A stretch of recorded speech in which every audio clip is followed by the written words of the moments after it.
Have you checked out ChevetteReport.com? It's the newest cigar media outlet to keep you in the know with all things cigar lifestyle related. From press releases to reviews, we have it all covered. Be some of our first members to join ChevetteReport.com and be a part of the next step in the cigar culture.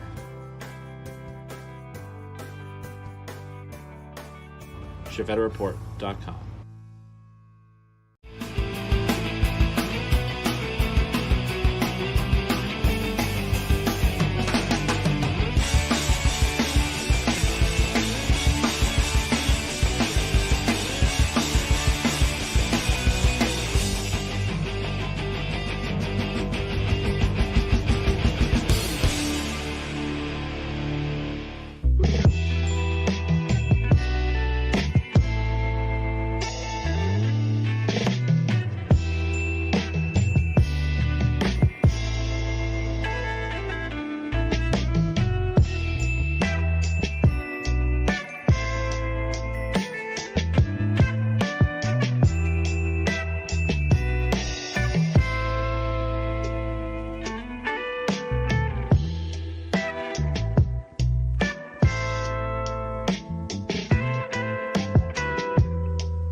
What is going on, everybody? Happy to see you. Welcome to Chief Talk, episode 3 of season 8, 2026. Still in January, kicking it off, having a good time. I hope you are having a great day. We've had a great week so far. I hope you're prepared for the weekend.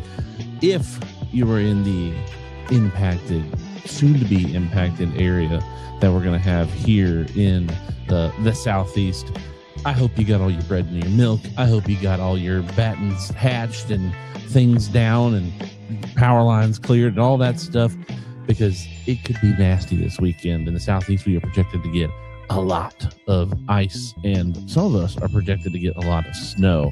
So hopefully you're prepared. I feel like I am hopefully for as prepared as I can be. I'm also of the thought that it probably ain't gonna do nothing, even though it probably is gonna do something. I'm just gonna say it ain't gonna do nothing as like a reverse psychology kind of sort of thing.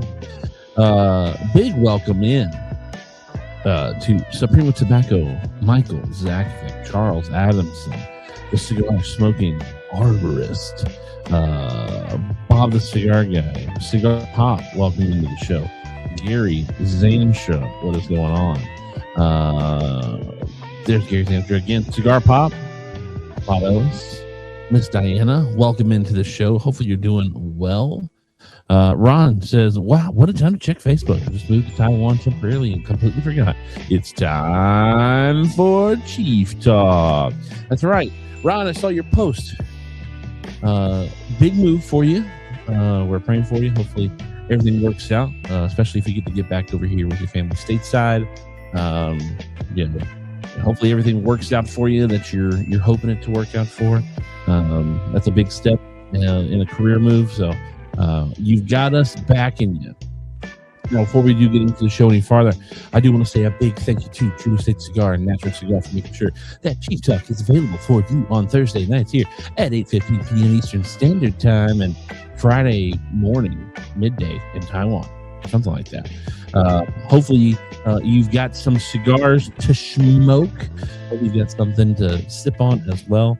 Tonight I am doing the Aganorsa Leaf La Variación Maduro.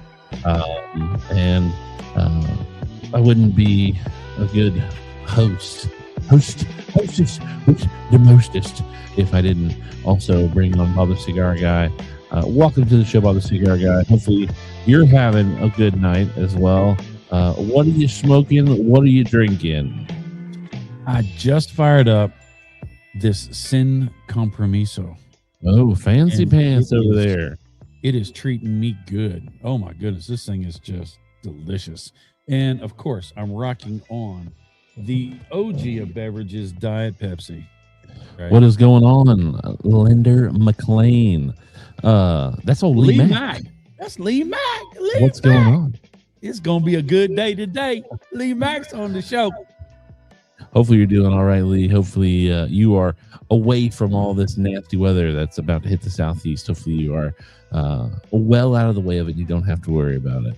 All right, so we've got an Agador Salif tonight. We've got a Dumbarton Tobacco and Trust. I want to know, what are you smoking? What are you drinking?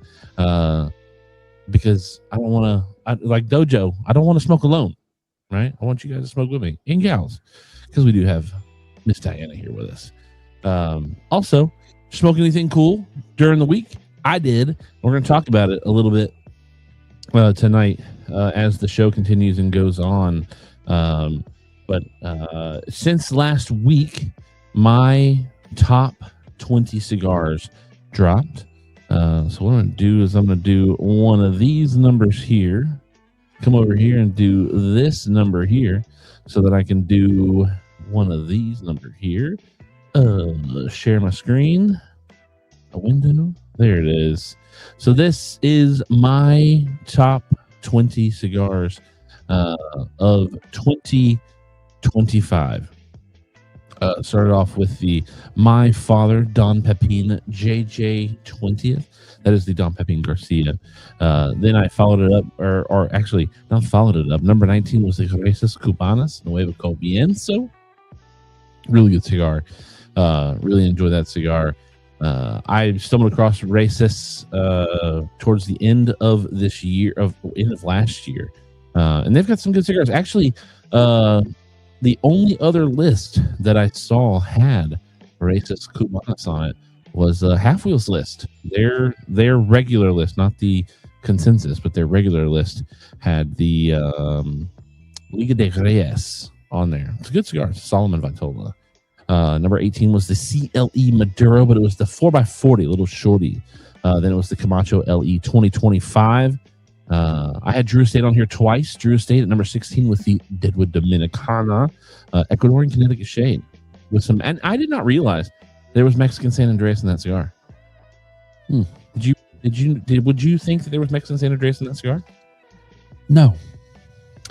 Then at 15 was the Alec Bradley Kintsugi Wabi Sabi, 14 Room 101 JT10. Fantastic cigar. Really like that cigar. My favorite from 101 right now. Then at number 13 was the Pastaña San Andreas. Obviously, it's got Mexican San Andreas as the wrapper on there. Amazing San Andreas cigar. Number 12, the Davidoff Maduro. Davidoff could have made it on my list. Like I left off the Escurio. I left off the Chef's Blend. I did not smoke the Year of the Horse. I figured I'd smoke Year of the Horse in 2026 since it was the 2026 Year of the Horse. Number 11, we talked about this one. A lot of other lists had it. The Macanudo Emissary France. Number 10 was the Camacho Triple Maduro, which is a Mexican San Andreas Maduro, a Honduran Maduro, and then a mix of Brazilian, Dominican, and Honduran Maduros in the filler. Number 9 is the Arturo Fuente 90 Años Dos Capas. It is a part of the Don Carlos line, which is an African Cameroon and Dominican Corojo wrapper.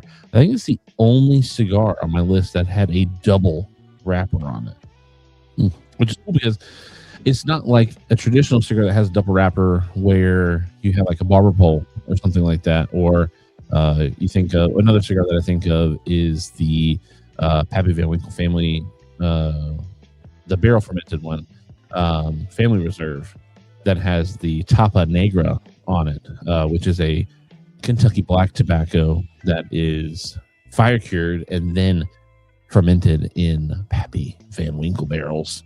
Then at number 8, Tatawahe, I think for the first time ever making it on my list this year. It's the 10-year anniversary.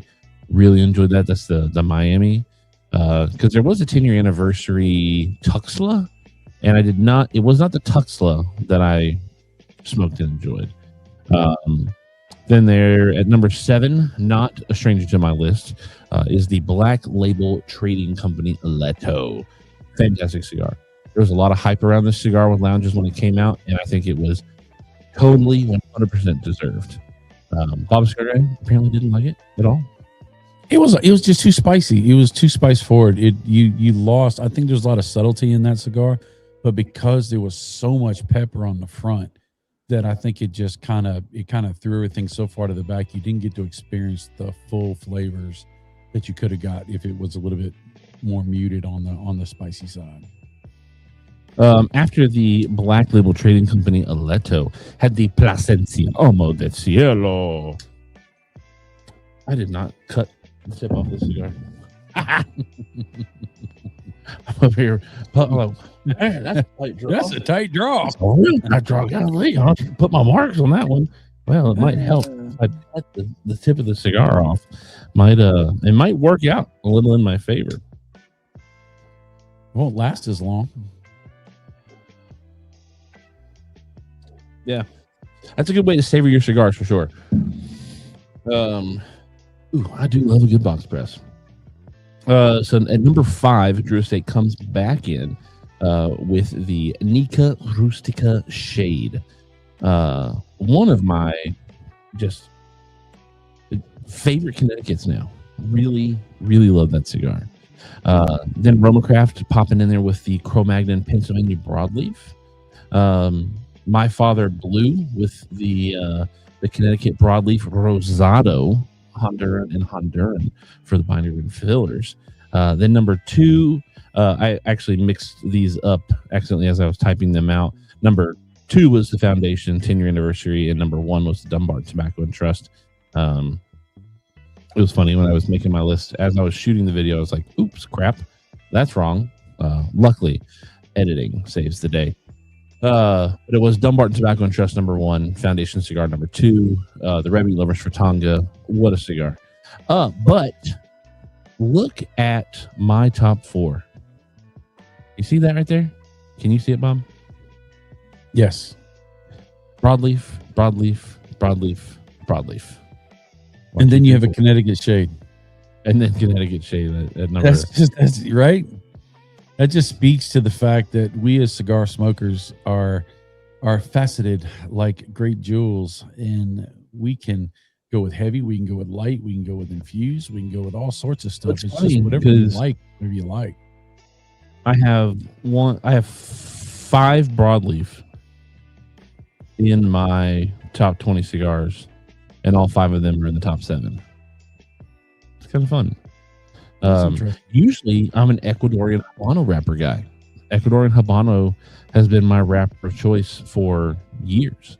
Maybe you're evolving, or maybe the blend just knocked it out of the water this year. I mean, you're willing to, or you just grow, right? You grow. Palate changes. All right, so. Come over here and turn the music off, but I'm also going to put up another screen. So tonight's show is called The Cigar Media Speaks. Do you want me to answer the question you asked earlier, or have we just moved past that? Say what? You said, did I smoke anything new and great? I'm getting back to you said, let me show you my list. But I figured I would put my list out there just so that you could rack your brain, so people could also answer questions and all that kind of stuff. Fireborn says, the hoster with a toaster. So Bob the Cigar Guy, before I answer or look at any more of these comments, what have you smoked in the last week that it's just been either really good, really bad, or It's kind of nice that you did put up your list and that we talked about it, because there's a cigar that I smoked that you're not going to like, and I don't want you to wreck your palate by smoking it. So I know you have one. I think you ought not smoke it and give it to me, because I think you would consider it mid. And that is the Davidoff 2025 Year of the Horse, 26 Year of the Horse, which is one of the most phenomenal cigars I've smoked in a good while, but you won't like it. So I will suffer, and I will just smoke it for you. I wouldn't be a good son if I just, pandered off my trash to you. So I guess I'll just have to bite the bullet and, see whether I'm going to like it. Let me help you. That thing was amazing. That thing was phenomenal. By the way, the review drops tomorrow on the Year of the Horse. It'll drop around noon. Year of the Horse. All right, so let's get to these comments. There's 20, by the way, 20 people. Congratulations. 3 out of 3. Lady Boss Diana says, I hope everyone is keeping warm. It's currently 40 degrees in Oregon. This morning was 21. Michael Zakovic's got the Cohiba Rubicon and an E.H. Taylor small batch. Ooh. Cigar Smoking Arborist, Matt Brugger, says, smoking the Barba Amarilla with some Angel's Envy. Miss Diana Burns is finishing some dinner. Leonard McLean smoking a Voudon by Traficante. Traficante. Yeah, Matt Brugger says that's a heat wave for him currently. Let's see. Jay Bates, what is going on? Miss Diana says we are up on a big screen. Hey, you guys. Let's see. Sammy Flo says, good evening, everybody. Good evening. I saw you talking some trash over on the Chi-Town Cigar podcast on Tuesday. Sammy was throwing me under the bus. Banker John says, happy Thursday, y'all. Charles Adamson smoking nothing here in the airport. I had the big H99 7x54 in a lounge in Stillwater, Oklahoma last night. What you doing traveling? Leonard McLean says the Adrian Magnus Imperials was a thumbs down for me. Smoked a My Father Blue last weekend. Delicious as always. Boarding now. I will try to rejoin from 35,000 feet. Well, that's at least 17,500 people. I thought the same thing. Lee Max has had to switch over to YouTube. Looks like the party is over here. It is. There's a party over here. Let's see. Michael Zakovec says, hey, Sammy was just being loving. Yeah, I'm sure. Sean Crowley, what is going on, my brother? Mr. Nari, Jay Bates says, it's a nice balmy 18 degrees here in southeast Michigan tonight. Feels like 8 degrees and going to get colder and through the weekend under a cold advisory. Let me let y'all know. Let them know. Let them know, Bob.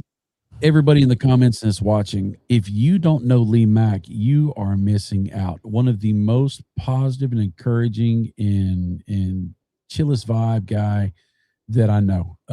He is so cool. He is so laid back, and his content is solid. Short content, long content, everything in between, dealing with life, dealing with cigars, dealing with everything. I highly recommend you seek him out and you watch his stuff. Lee Mack is legit. Shout out to the homie Lee Mack. Hope to see you in April, brother. So the half wheel top 25 was not available for us to look at last week when we were going over the top 25 cigars, but we're also going to be looking at the consensus list tonight. Is this the half wheel list or the consensus list? So this is the half wheel list, not the consensus. I need to pay attention. We will do the half wheel list first, and then we will do the consensus second. So starting off at number 25 for half wheel, a cigar that we got the opportunity to smoke last year, which is a fantastic cigar. This is one of the cigars that definitely could have made it into my top 20, but because I don't do 25, it didn't make it in the list. If I probably did 25, this cigar probably would have made my top 25. But it's the Davidoff Escurio 10th anniversary from Davidoff. Then there's the CLE PCA exclusive 23. Drew State snakes onto the list with the Year of the Snake. Then at number 22 was the Awakening. Woo, that's the wrong screen. All right, number 21, a cigar that I'm kind of kicking myself for not putting on my list is the Umbagog. I imagine that is the Robusto. One of the reasons I didn't even think about it is because the Umbagog Robusto that was released last year is so close to a Vitola of what it was released originally, which got high praise from me for 2024's list. And I didn't even think about putting it on my list, but it was a new Vitola and technically could have made my list. So I will have to remember that for this year if Steve releases another Umbagog Bronzeback of Vitola. Number 2, that's the Liga de Reyes Solomon from Reyes Cubanas. That's the company I was talking about. There's the Maripful Cigar Creation Liberté. Then number 18, a cigar that got an honorable mention on my top 20 cigars of the year was the Dumbarton Tobacco and Trust Year of the Duque. Now, if you didn't watch my list, the reason that it got an honorable mention, or if you just went through the timestamps and you did, all the timestamps, I didn't have a timestamp for my honorable mention. The reason it got an honorable mention and it didn't get ranked is because I don't know if that cigar is ever coming back out again. And while I don't mind doing limited editions, I feel like that is a limited edition of a limited edition. I feel like the Year of the Blank by Saka is a limited edition, and then each year is going to be a limited edition of that limited edition. So I didn't feel right putting it on there. I also didn't put the Year of the Snake on my list because that's an international release. And I know that I've done international releases on my list before, but I decided to hold it off because I want to start migrating towards most people can find these cigars pretty easy. If you can't find them in your local humidor, you can find them through other means. Number 17 is the La Flor Dominicana Suave. So we actually just got in at the lounge that I work at. We just got in a lot of La Flor Dominicana, and one of the cigars we got in was the Suave. So I smoked it last night. I don't get it. I don't see how it scored a 17. I did not like the cigar at all. So maybe I need to smoke another one, see if my mind changes. It was very gritty, very earthy. Speaking of Davidoff Year of the Horse, Bob the Cigar Guy, at number 16, the Davidoff Limited Edition Year of the Horse. At 15 was the Plasencia Alma de Cielo. At number 14 was the El Pupo, the Squid from Artesano del Tobacco. At number 13 is the Silver Mesa Solita Red. At 11 is the Devil Crab, the cigar that I wanted probably the most out of last year and did not get a hold of. That PCA, yeah, you were dying to get that thing. Number 11 is the 601 La Bamba Warhead Independence Day. And then that Aladino 85, man, that showed up on a ton of lists this year. I'm sleeping on Aladino at number 10. Then at number 9 was the Plasencia Almafuerte. This was the Robusto Corto. They released towards the back half of the year, or in the back half of the year, should I say.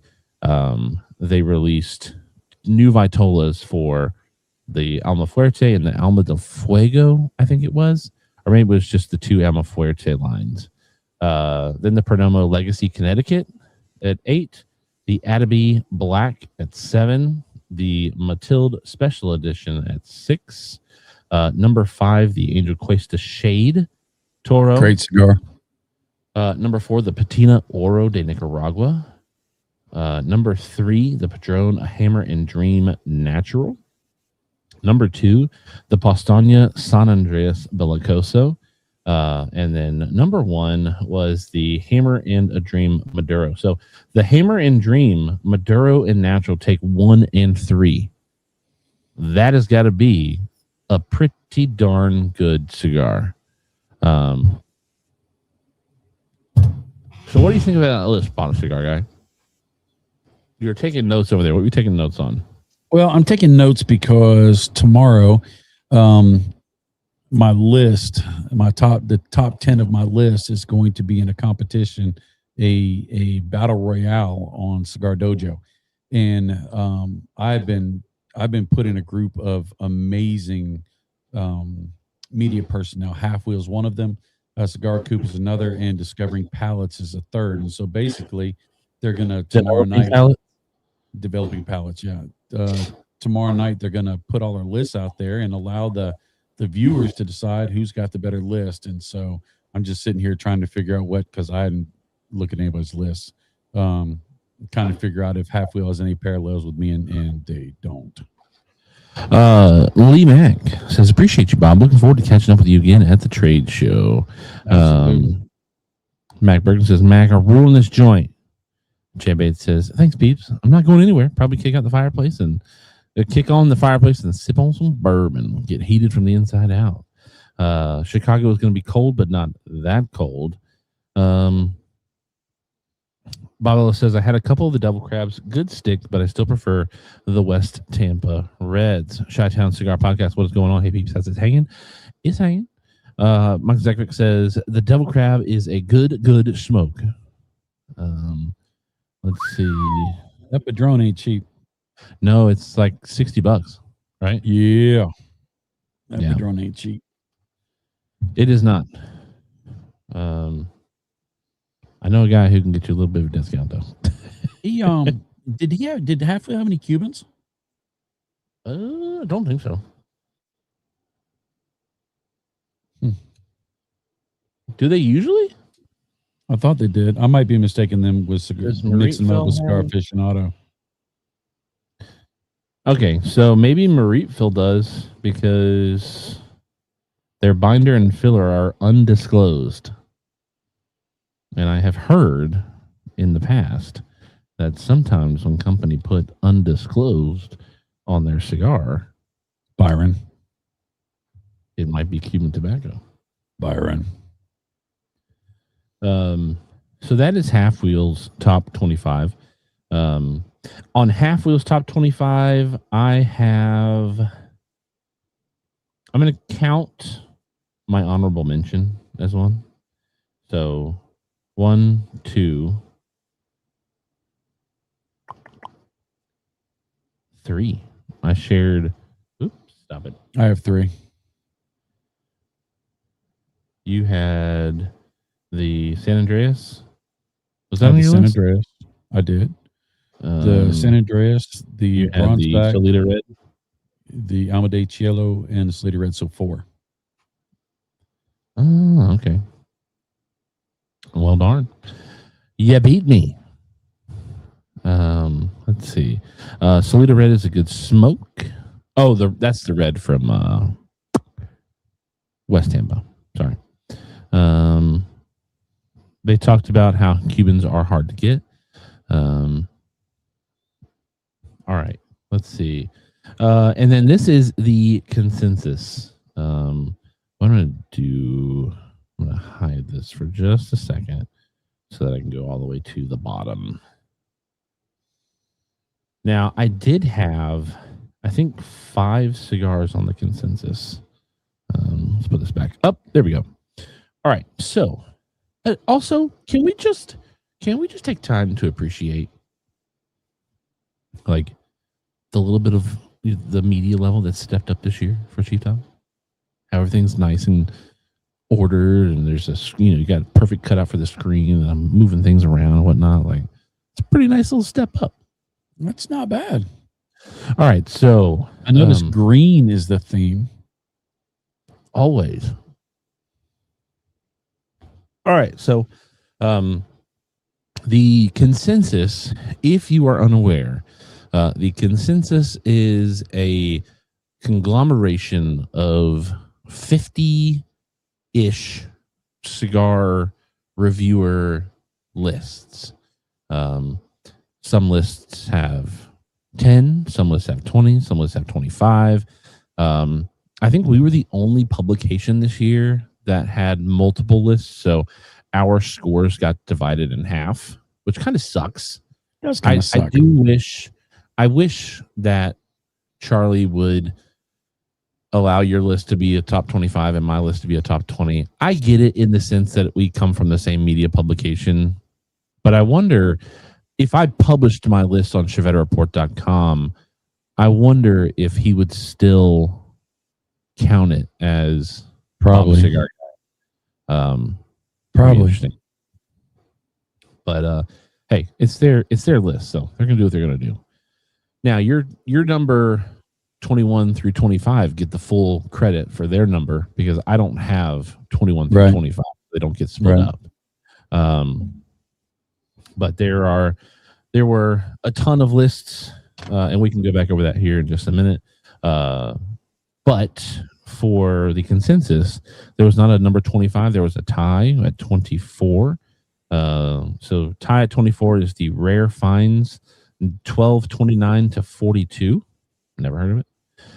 Number 24, cigar that was on my list, the Room 101 Johnny Tobacconaut 10th anniversary. Number 23 is the Room 101 15th anniversary. 22. That was on my list. 22 is the Romeo y Julieta 150th anniversary. I didn't smoke the cigar. That was probably one of the cigars that I was most excited to smoke after the trade show. Didn't get one at the trade show, and then we had them at the shop. I just never picked one up. Tied for 20th is the Perdomo Legacy Shade. Also for 20th is the Perdomo Legacy Maduro. Then number 19 is the Red Meat Lovers Fritanga. That was on my list. At number 18, the Knuckle Sandwich Puro Nicaragua. Now, it's funny. I was watching the Consensus live stream that Charlie was doing with Halfwheel, and he said that maybe Espinosa needs to think about changing the name from Knuckle Sandwich Puro Nicaragua to just the Knuckle Sandwich Puro. He said because every list that popped up for this cigar called it the Knuckle Sandwich Puro instead of the Puro Nicaragua. That's funny. Number 17, the Opus X 2020. This is the Dubai. Very expensive cigar. Did not get my hands on that. And then there's that Aladino 85. I just knew before the consensus popped off on Monday, I knew that cigar was going to make the consensus. With as many cigar lists as we saw last week and other cigar lists that I saw previous to the stream where that cigar showed up on it, I just had a feeling that that cigar was going to garner enough points. Now, I am surprised that the Red Meat Lovers Fritanga did not get any higher than 19. It probably would have got higher than 19 if I didn't have my points halved. Me too. Well, I guess technically Red Meat Lovers, because that was your number one, right? My number one was the Fritanga. Yes. Okay, so I thought. My number three was the Solita. Technically, the Red Meat Lovers Club Fritanga got the full amount of number one points from the Bobby Cigar guy, because I had it as number one, you had it as number one. That's the only one we agreed on. How about that? And then a cigar that I am continuing to kick myself that I forgot about it and didn't put it on my list. The Aging Room Cuatro Nicaragua Concerto. Fantastic cigar. So glad it made it on the consensus because I was an idiot and left it off. All three of the Perdomo Legacy cigars made it on the list. The Davidoff Chef's Edition, which was on your list. It was on my list. The Opus X 25, another very expensive cigar. Then there's the Davidoff Escurio, which I also left off my list. But I left that one off because it probably would have been number 21 or number 22 if I did 25. Maybe next year I just do 25. Number 9 is the Lampert Limitada 2025. Number 8, the Postania San Andreas. Not surprised. Absolutely. That was a great cigar.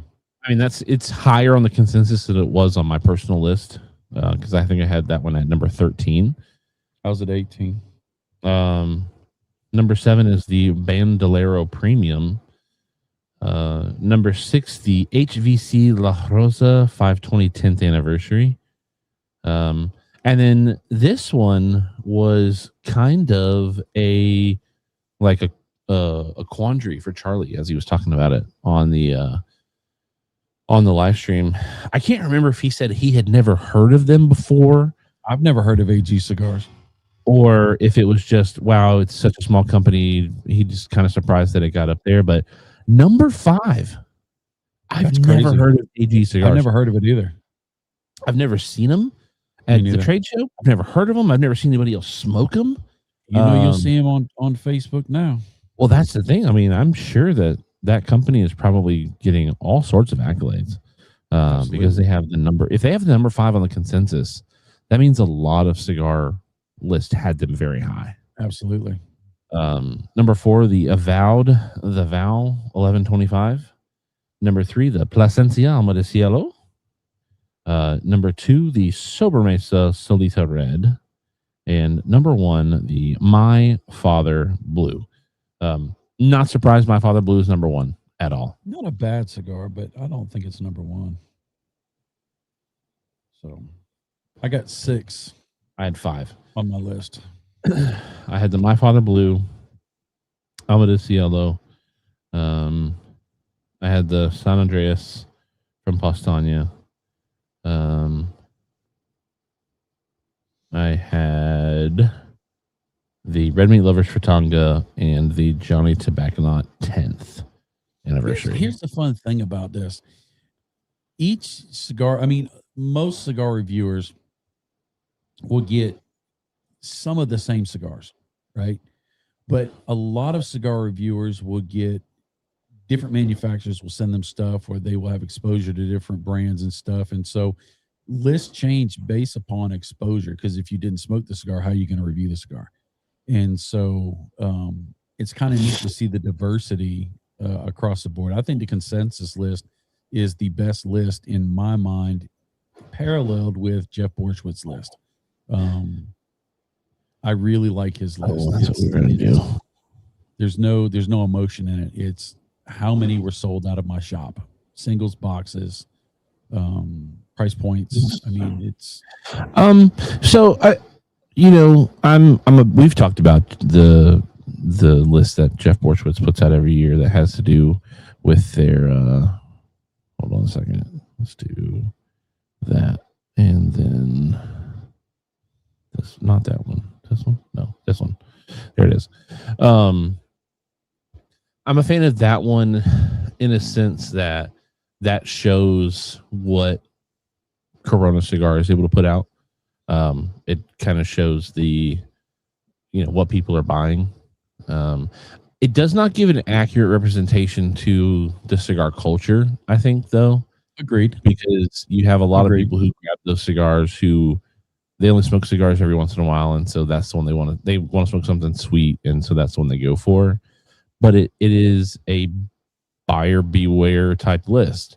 But I will say, after talking with my boss, Leather Rose was our number 1 seller.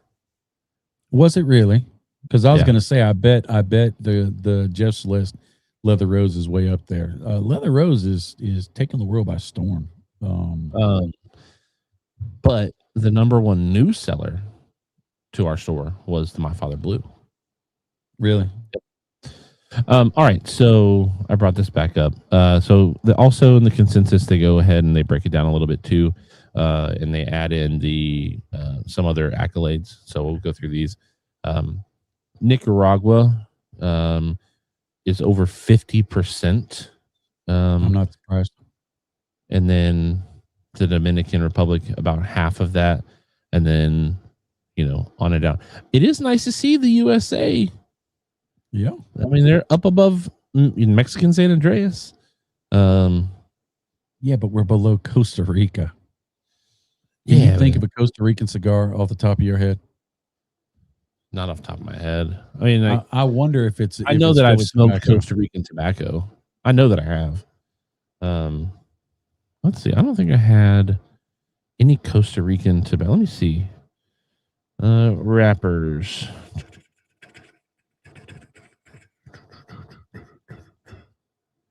And that's just, is that the tobacco or is that the... I would gather it's a top country where the cigars come from. Maybe it's where they're manufactured. I don't know. Maybe it's where they're manufactured. No, because right below it is top factory. Yeah, because it wouldn't make sense. USA being 1.77%, you're not going to have a lot of USA manufactured cigars unless it all comes from J.C. Newman. And not even all of them from J.C. Newman. Fair enough. But they'll tighten the bronze. You've got a couple. But I bet that is from country of origin. Right. Land of the leaf. Costa Rica.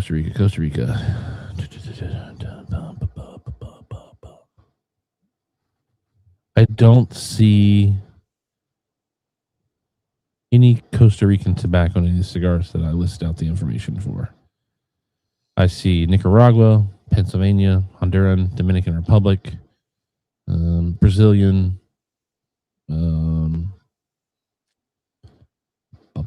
French.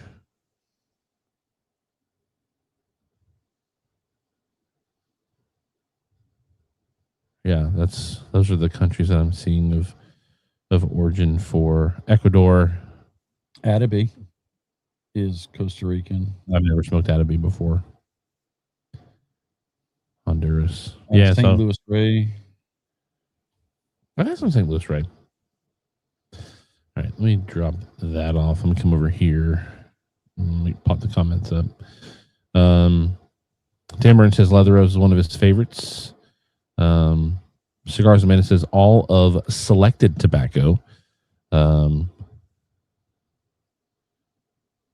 Mac Perkins says top of Chief's Head is pretty high up. Sure, it's a lot of forehead up here. Lee Mac says I have a Costa Rican company that I love. It says his all-time favorite Attaby is Costa Rican.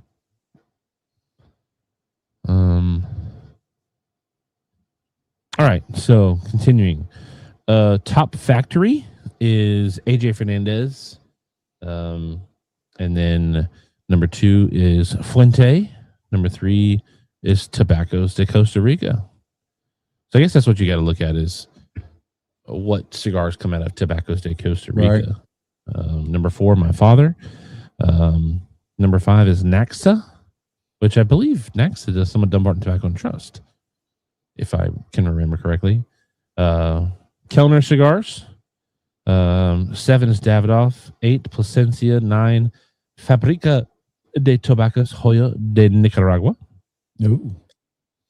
Which Joya de Nicaragua does roll Dumbarton Tobacco and Trust as well. Yeah. As well as others. And then Tabacalera Perdomo.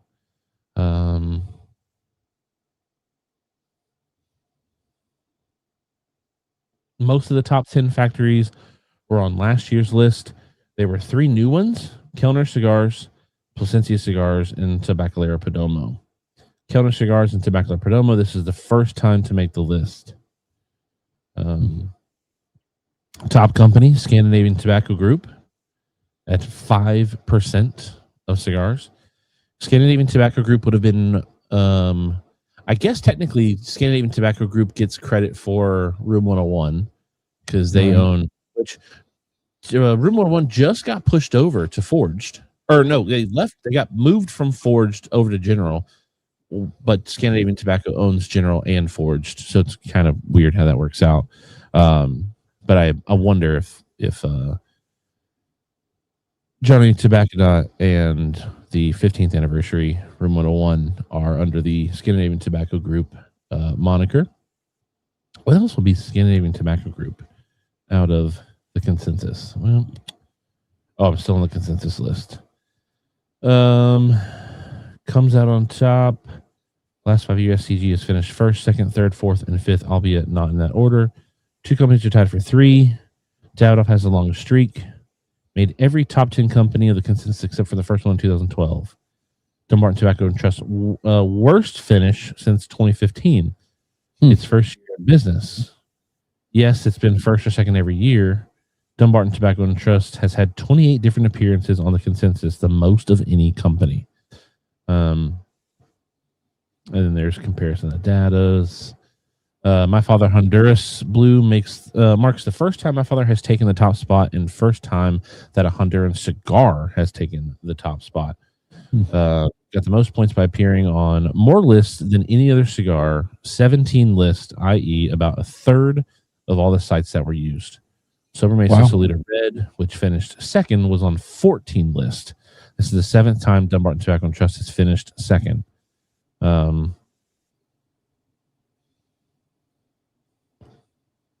Yeah, Perdomo had all 3 of their legacies.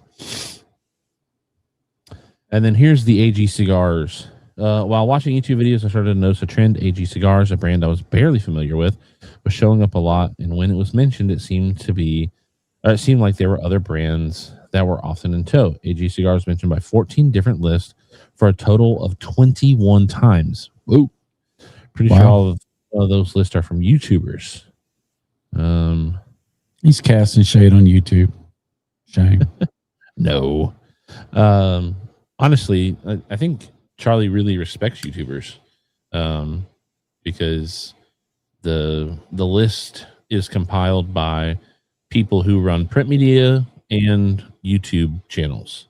But I think he said next year it will be opened up to Instagram reviewers, TikTokers, and such. So the list is looking like, I think that's what he said. Well, that makes sense because media is heading in that direction. Here's a percentage of points that these brands got from the 14 lists. AG Cigars got 100. AG got 100% of the points from those 14 lists. Tobacconists of Greenwich, Mariteville, Lampert, Ferriotego, Selected Tobaccos, Avowed, Shy Molly, and Arturo Fuente. Drew Estate is missing in action again. It was not from our lists. I had Drew Estate. I had both releases from Drew Estate last year. Well, I guess it's not technically both releases because they did some other Deadwood stuff, like with not smoking, but Corona cigars. But I did have 2 of them on there. And then the 50 lists that were used: 505 Cigars, Andre Diaz 95, Ben Smoking, BMR2, Bob the Cigar Guy, Bob in Chief. Bob had 25, I had 20. Simplicity, each number 1 cigar was halved, number 2 halved, so on and so forth. Casas Fumando, the Chi-Town Cigar Podcast. What up, boys? What? Cigar Spirits, Cigar Aficionado, Cigar Alchemist, Cigar Carpenter, Cigar Coop, Cigar Dojo, Cigar Head TV, Cigar Press, Cigar Scope, Cigar Snobs, Cigar Side Chats, Cigars Lover, Down to Herf, El Oso Fumar, Enthusiast Report, Epicurean Smokes, Great Cigar Reviews. Now, this is the one this is what kind of scratches my head a little bit. They named a number 1, and then for the 14 other cigars out of their 15 were unordered. So each of those cigars got awarded 17.5 points apiece. That's interesting. And so technically there were a handful of cigars, if my math is mathing, that got way more points than they probably should have. Yeah, but half of them got way less than they should have. But it's kind of interesting how that could possibly skew the data. 25 Halfwheel, 26 Hugo Smokes, Humo E Tobacco, The Irish Cigar King, Johnny OCD, Jono Cigars, Caplitz, Cone, Leaf in Life podcast. This is another one of the number 1, but an unordered list of 9 more cigars. Lee Mac, Lounge Lizard, Master Your Ash, Pick Jimmy, Rays, Rob Report, Simply Stogie, Sober Cigars. Wait, Rob Report's on there twice.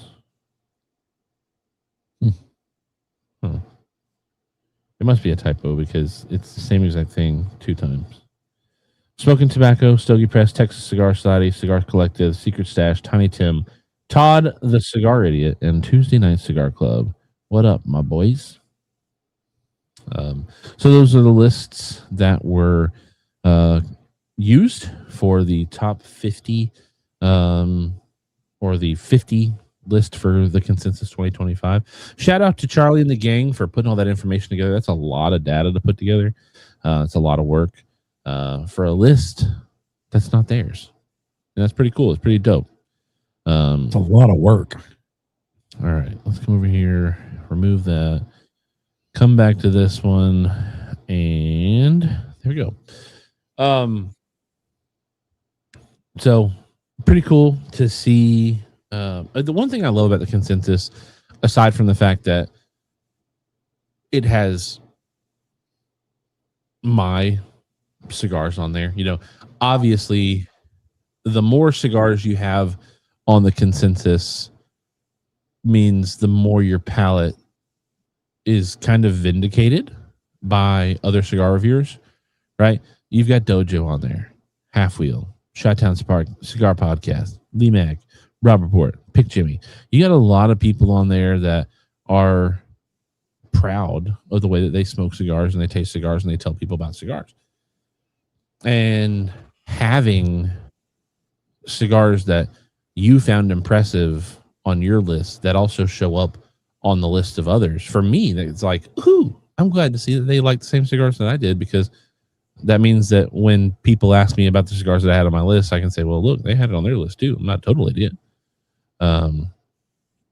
Charles Adams says, I'm on the plane, still on the ground, but it's progress. But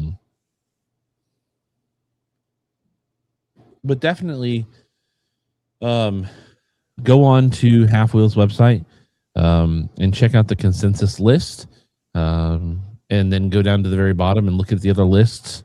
All of the lists are linked. Bob and myself are both linked, but hopefully you've already watched both of those lists. But then there's a ton of other fam out there on the list that are great to be able to go and see and support, and show them a little bit of love. Bob Cigar Guy did say earlier that he's going to be on a show tomorrow with Cigar Dojo, the Dojo. Well, my list is going to be on the Cigar Cigar Dojo. Oh, I thought you were going to be a guest. No, I'm not going to be a guest. I'll be watching. I got you.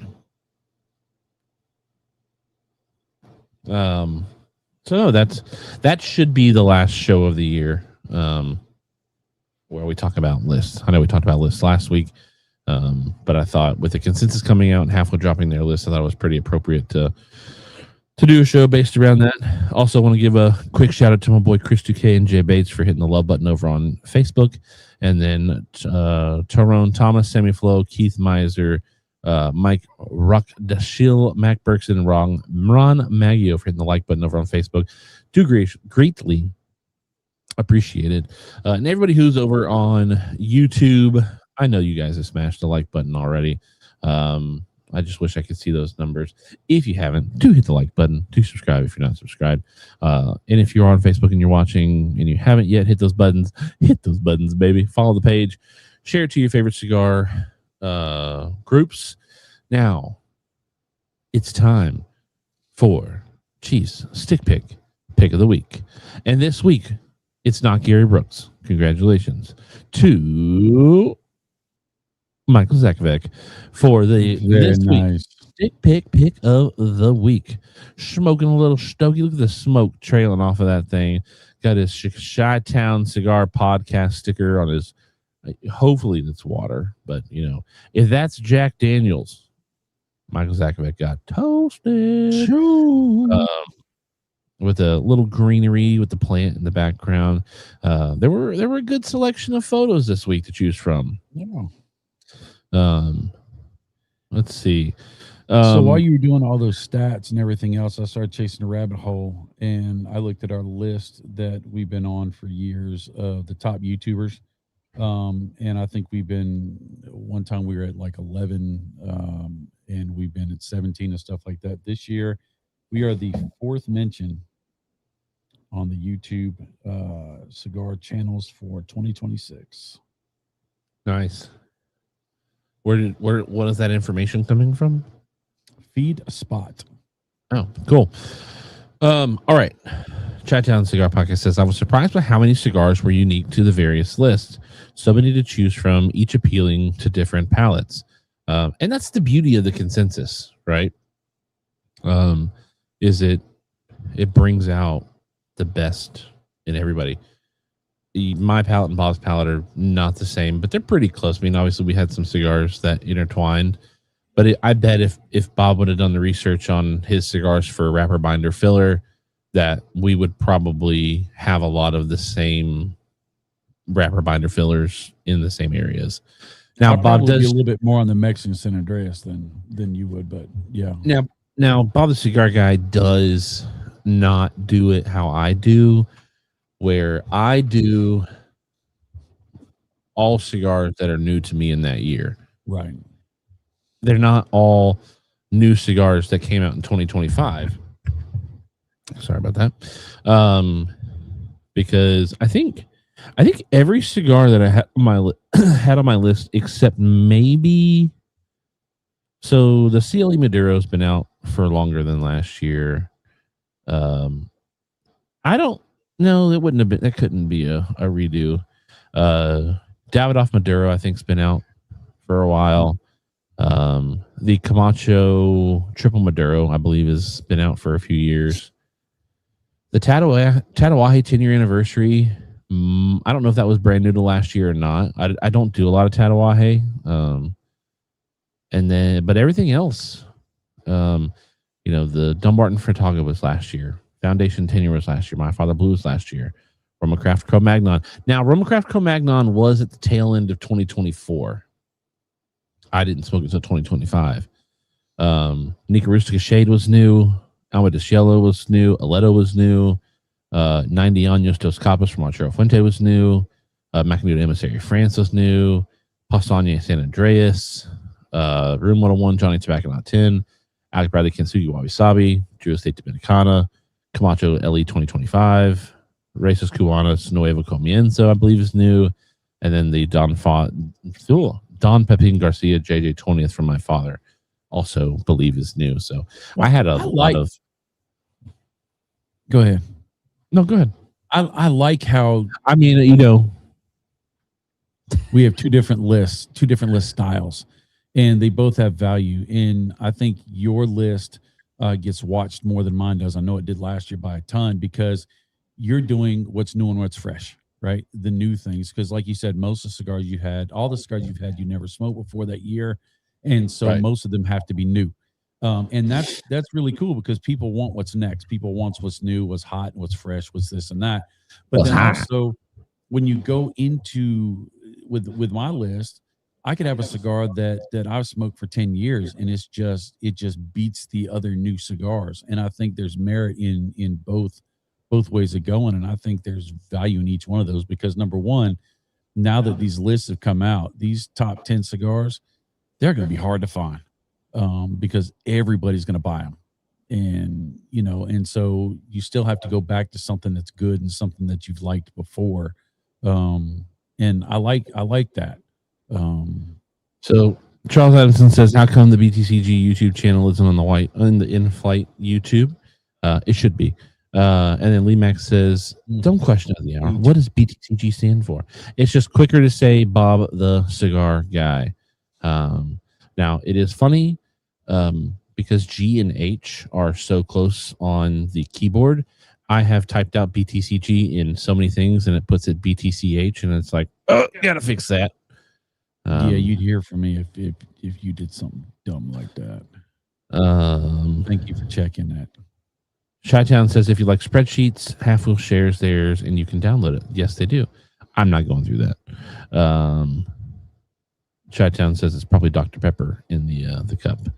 Cigar Pop says, I smoked the Camacho Triple Maduro this week. I can see why it made you. That's such a good cigar.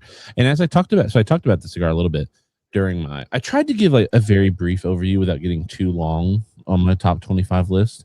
And I had the Triple Maduro for the first time last year, and we got invited to the Camacho after party. Some people one night to the Camacho. You got invited. You just didn't go. Got invited to the Camacho one of the nights after party to go hang out at this real cool place that they rented out and had steaks and cigars and music and all sorts of fun stuff. And that was the cigar. They were handing out the Triple Maduro and the Camacho Connecticut, I believe. And so I said, well, shoot, I'm going to get Triple Maduro for eating steak. Got it. Loved it. Didn't taste like it was 3 Maduros. And Maduros don't always, knock you out. Right. But for the most part, a lot of Maduros are a little heavier, strong, full flavor, full body cigars. And I smoked it and said, wow, it's such a good cigar. I'm going to go find another one. I had it in a different Vitola, a bigger Vitola. The first one I smoked was Robusto. Then I smoked a Toro. And then I went and got another Toro. Did you bring me back any? No, they gave me 3. So wow. One for me, one for you, one to review, and none of them made it back to you. No, that's a joke. They had a pile of them. I think I brought some back. I don't know. Maybe I didn't. I don't remember if you did or not. Charles Adams says I need to try another fratanga. I like most everything Saka, but the fratanga I had fell flat. Oh man. That's how I felt about the LFD Suave that I smoked yesterday. Do y'all have individuals in there? No, because those are seasonal release or LE releases. But when they drop, we were supposed to be getting some, is what I've heard. But I'm sure those will probably get gobbled up in members' dibs first. I don't know if they'll make it to the shelf or not. I mean, it's an expensive cigar. But no, it makes me excited for PCA this year. It really does. It's a PCA. While it's not around the corner, PCA is around the corner. April will be here. We're at the end of next week is the end of January. And if you didn't know, now you know. February is the shortest month of the year. Even on a leap year, it's the shortest month of the year. And so we will blitz through February pretty fast. I'm still waiting to hear back about a possible guest coming on in February, but the company that I have reached out to possibly be the spotlight company for next month is currently showing at Puro Sabor. So I'm sure my emails are not of any type of concern right now. Bob Ellis says I wasn't a huge fan of the Fratanga either. Love Saga, but that one was just average for me, which doesn't surprise me with the way that Bob Ellis and our palates go. Gary Brooks and I, we smoke cigar for cigar all the time. It's wildly hilarious how much we both smoke the same stuff. Bob Ellis and I are almost exactly polar opposite of what the cigars that we smoke. It was funny because I smoked I don't think you've had one yet. Have you had one of the Stillwell Stars 2025 yet? No. Did not like it. And when I put it in the Discord a couple weeks ago, I thought Gary Brooks was going to flame me. And he was like, I didn't like it either. Huh. I expected, the 2022 is great. Agreed. I expected the 2025 to be just like the 2022, and it is not. Isn't it more of a traditional? It is. Yeah. It's not aromatic. It's not aromatic. I have not looked up the blend on it, but I wonder. Does it have sweet and cap? It is not. That's what I thought. I think I thought I remember him saying that it was different. And I'm actually going to go look this up. I want to think that it has Cavendish in it. Now, look at me speaking like I know cigar or pipe tobacco. I have been smoking my pipe a lot here recently. I smoked my pipe this morning at Bible study, but I've only been smoking like 3 different pipe tobaccos. And my favorite one of them is a triple Cavendish. And I was like, oh, this tastes kind of sort of like what I smoke out of my pipe. I'm like, I wonder if it's Cavendish. So, Stillwell Star 2025. Let's see. So while Steven's looking that up, let me give you a weather warning.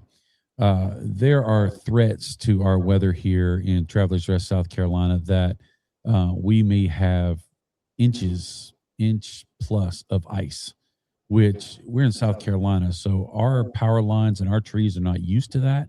And so we may not have power or internet, or Chief may be locked back in his house and maybe cutting him out with chainsaws again. And so Thursday may not happen based upon weather.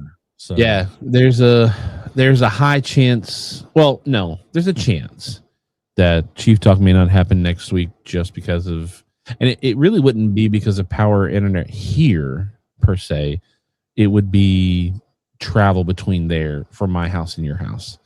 So not only were we supposed to have like a pretty significant ice storm Saturday, Sunday, and possibly into Monday, but we're also not getting high above freezing next week at all. And the wind gusts are supposed to be over 45 miles an hour. Lows, that's towards the end of the week, I think. But the lows are in the teens. The highs, like the highest high, I think is like 37 degrees. and that means everything in the shade is about 35 degrees or lower. Right. And on South Carolina's not really equipped for big bad boy winter weather storms, so the big roads will get paved or will get cleaned off, but all the side roads won't. And I live on side roads, so. By the way, side note, we were talking at work today, and everybody's telling war stories about snow and ice and all this other stuff, and somebody brought up the snowstorm or the ice storm when we were in the plant, and they wouldn't let us go home. And when they finally let us go home, everything was iced over. And I told the story about you jumping out of the truck, running to the side of the truck, literally while it's driving down the road, and you're pushing the side of the bed of the truck to get the rear end to kick around so we can hang corners. That's a lot of fun. And then when the truck was going fast enough, I just said, keep going. And I held onto the truck bed and just let my feet slide underneath, just sliding behind the truck. And then I looked back in the mirror and I'd go to stop because you had let go or you had slipped off, and you're like, keep going. And so I just watched you fade in the distance as I ran into a ditch. At that point, you got to keep going, though. I mean, it's more, you're going to get stuck stopping. So just keep on going. Hopefully it's like the winter weather they predicted last weekend. That didn't happen. Right. But I don't know if that's going to be the case or not. I will say this is looking pretty serious. I live a county over, and my county for the last 2 weeks in my area have had tree trucks going around clearing trees by power lines. Yeah. I don't think they were doing it for this storm. I think they were just doing it because it's time. But if it does rain an inch of ice, that's not going to stop the power lines from getting coated in ice and falling down. I did read a thing. I read a thing earlier this week that on average between pole to pole, power pole to power pole, an inch of ice on a power line adds 500 pounds. Yeah, it's crazy. Power line. It's crazy. Now, one of the things, I've got it pulled up over here, Chi-Town. So it says here that it is an Ecuadorian Connecticut seed wrapper covering a Mexican San Andreas Negro binder with a filler blend of each Stillwell Star release. Is made of Nicaraguan tobaccos as well as pipe tobacco from Cornell and Deal. Which, shout out Cornell and Deal, La DC, South Carolina boys. Jeremy Spears. Not Sears. Yeah. No, Jeremy Sears is the guy on YouTube. It's not Sears. It's Reeves. Yes, Jeremy Reeves. But Chief is actually, he came over and he's already got one of our chainsaws and a space heater in his truck. So, well, it's the buddy heater adapter for a propane tank. The only reason I'm grabbing that is for our garage. You can't use that in the house because I don't want the pipes to freeze up. All the water heaters out there, water heaters out there, and then all the pipes that go from the water heater to the upstairs are out there. All the other pipes are either in the walls in the house that are insulated or in a slab, concrete. So that's I'm not worried about those per se. I almost bought a generator, but here's the thing that and this is the reason I didn't buy the generator. Let's say I'm out of power for 5 days, right? That's at least 50 gallons of gas. Yeah, I was going to say, you ain't got 50 gallons of gas. If the power goes out and everything's bad, I'm not going to be able to get 50 gallons of gas from a gas station. I'm not going to be able to do it. Because one, other people are going to be there. They're going to ration gas. And there's probably not going to be gas, right? Also, the only way I was going to be able to do that is if I went and spent $600 in cash that I have set to the side. And then that cuts into the cash that I have for electronic payment systems aren't working right now. So I was about to ask you, do you have cash this year? Because I do. So many people, when we had the huge storm come through, everything was open, but none of the swipe cards would swipe. Yeah, none of the payment terminals could take electronic payments because of the internet. And so me being an old man, I always have cash in my pocket. So those were two of the reasons why I didn't get the generator. I do want to, eventually save up for like a Jackery system, which is a solar panel generator battery bank. And so you can pull the solar panels out, power the Jackery, it powers itself up, and then you can also buy other batteries to fill up off of the Jackery to where you're pulling power out of a big battery bank. And that doesn't require gasoline or natural gas. But it does require sunlight. Yeah, but you still get ambient sunlight. But here's the thing though. If all I need to do is run a space heater, and I'm sure I can get enough sunlight a day to run a space heater during the evening, right? Matt Berger says pain in the booty. I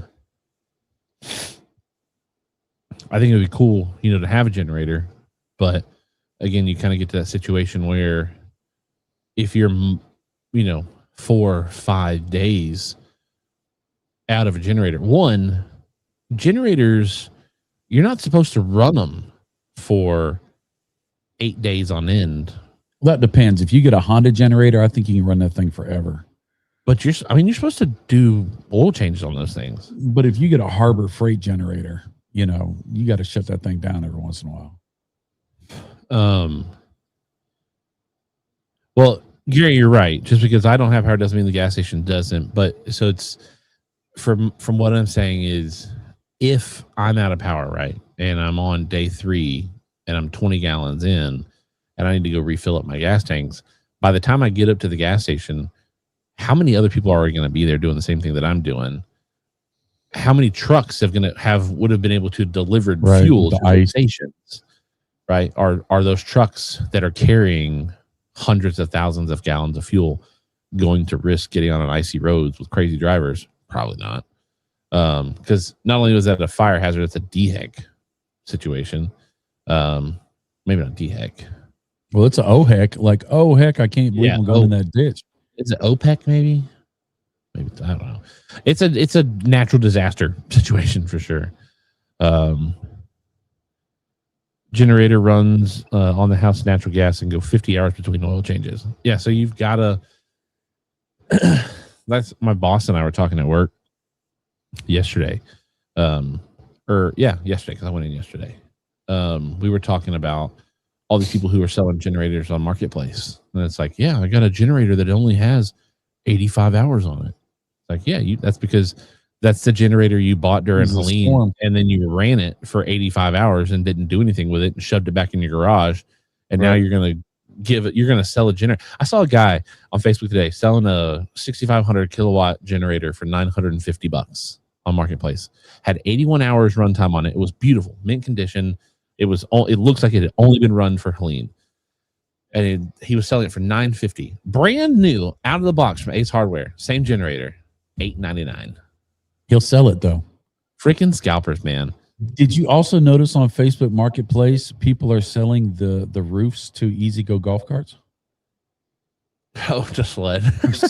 I'm like, yeah, that's a good, because you got handles on both sides. And with ice and with snow around here, it ain't gonna cut it. You're just gonna eat the grass because the snow doesn't get deep enough. But if we had ice and you got one of those jokers, boy, howdy. And they're only selling them for like $40 a piece. I almost bought one, but I'm like, I bought a sled for $25. We got those little them little round. Oh, I got the long toboggan one so the kids can all ride together. That's fun. You don't have any hills at your house. What are you talking about? I live on a hill. Yeah, but when you sled, where you got to sled down? Yeah. Okay. One, when you park at my house, do you have to walk up a driveway? It's not that steep. That's not okay. That's not it's steeper than your driveway is. Yeah, but not my road. We have a road that's now it's as steep as the road going that way, not that way. That's a bomb hill. But then outside the front door, down to the woods is nothing but a hill down to the woods. So I'm just going to send my kids down into the trees. Yeah, and they're going to end up in the water. Nah, they'll hit a tree before then. Diana, have a good night. We're actually about to get off here as well. Yeah. Here in just a minute. Just caught up talking about the winter weather and all the. I will not be sledding. I am now a working adult, so I cannot. I did tell my boss. I take over under. He's going to sled. I told my boss today because we have Bible study at the lounge in the morning. He was there. And I told him, I said, hey, if we end up working Saturday night and it ices me in before we leave my shift, I'm staying clocked in all weekend until you guys thaw me out. And I was like, I'll survive on frozen pizzas and mozzarella sticks. He's like, actually, we're not ordering anything just in case the power goes out and all the food has to be thrown away. You also need to tell them that you get a per diem of cigars per hour. That no. I told him I said all of the cigars that I smoke are getting store use during that time too.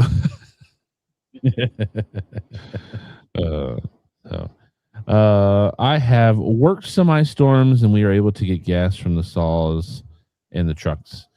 When we had Helene, so here's one of the things that I'm basing it off of. We had Hurricane Helene in 2024, September 17th. Hurricane Helene came through. After Hurricane Helene came through, I sat in line for a gas station that was cash only for 2.5 hours to get to a pump. Not too long after we got out of the gas station, we saw on Facebook, people were saying that gas station was out of gas. We waited another 4 days to get gas, and I went out at 2:30 in the morning to get gas and still sat in a little bit of a line to get gas. So I'm not saying that it's not possible to get gas. It's going to be difficult. If I'm frozen in and I can't get my truck out, because I do live at the bottom of the hill, I have a rear-wheel drive truck. It's not four-wheel drive. When I bought my truck, I was broke and bought a rear-wheel drive truck. So it's not the greatest truck for inclement weather in the sense of snow and ice. But we live in the South. We don't have to worry about that very often, so it doesn't matter. But then I have to walk to the gas station with 4 gas cans. And I do not want to do that as a 34-year-old man on ice with what?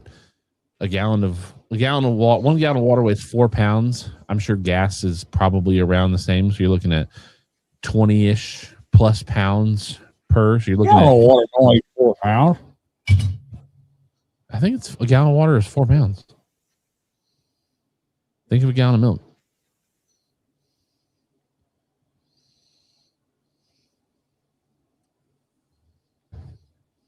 It does go downhill fast. Just drag the sled behind me.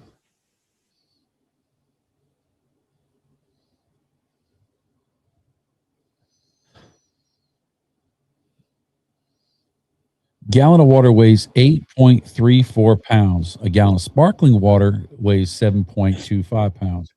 Okay, so 8 pounds. So it's 40 pounds per. So now you're looking at 160 pounds if I took all 4 or 5 gallon gas cans. If only when you were a kid, I would make you walk down to the gas station with a 5 gallon can and get gas. 2 of them. 2 of them dang things.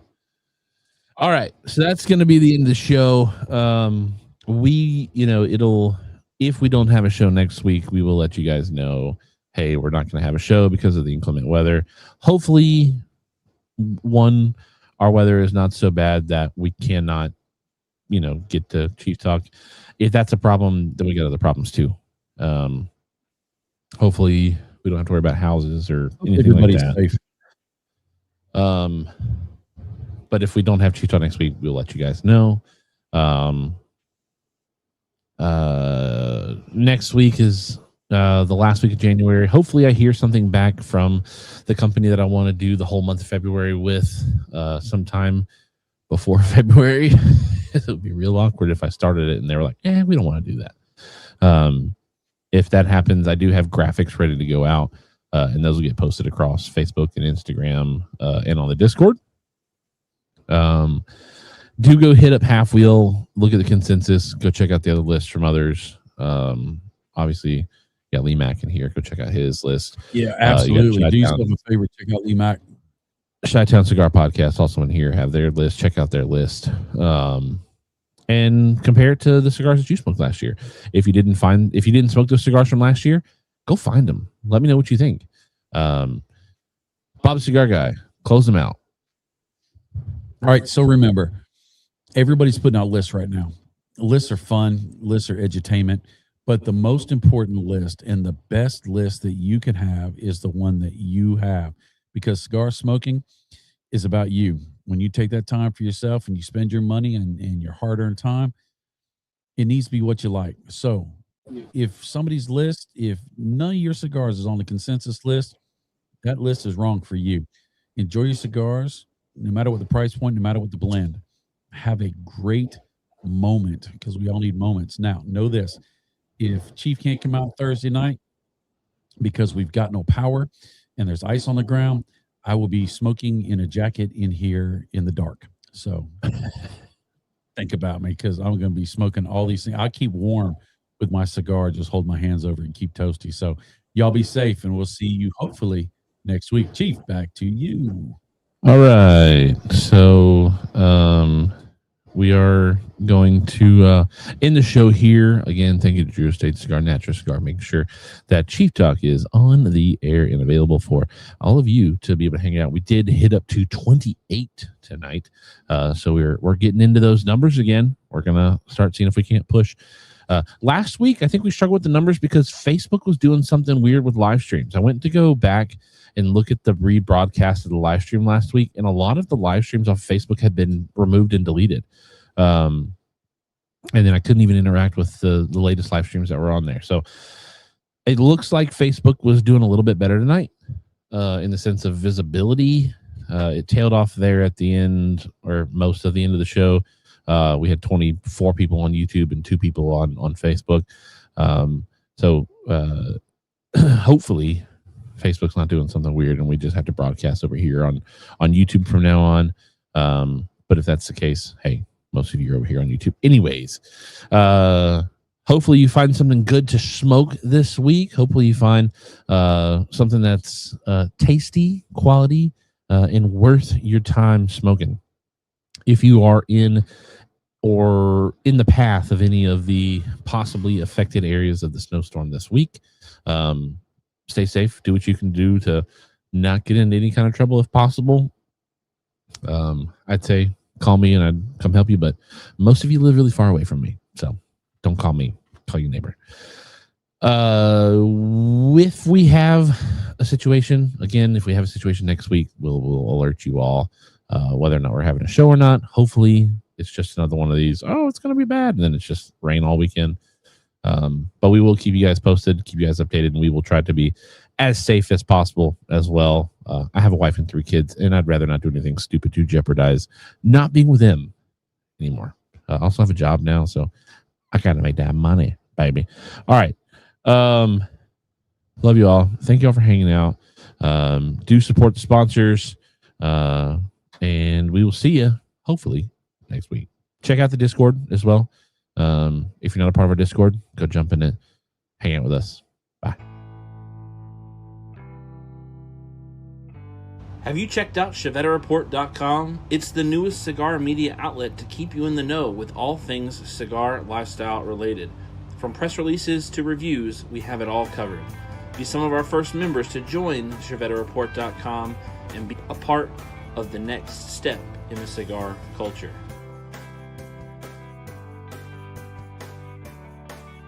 ChevetteReport.com.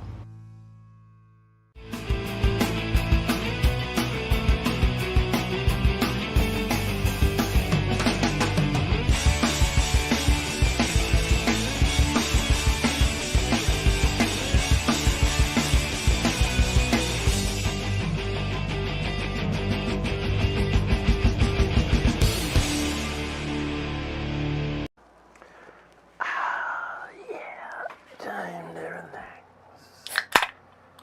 Whew. Man, I'm beat. Whew.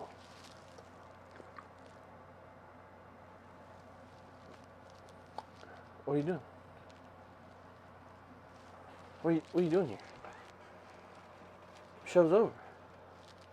Go home. Go home. Show's over. What are you waiting for? You waiting for another show? This is a one-ticket entry. Go. Bye. Go. Go. Go.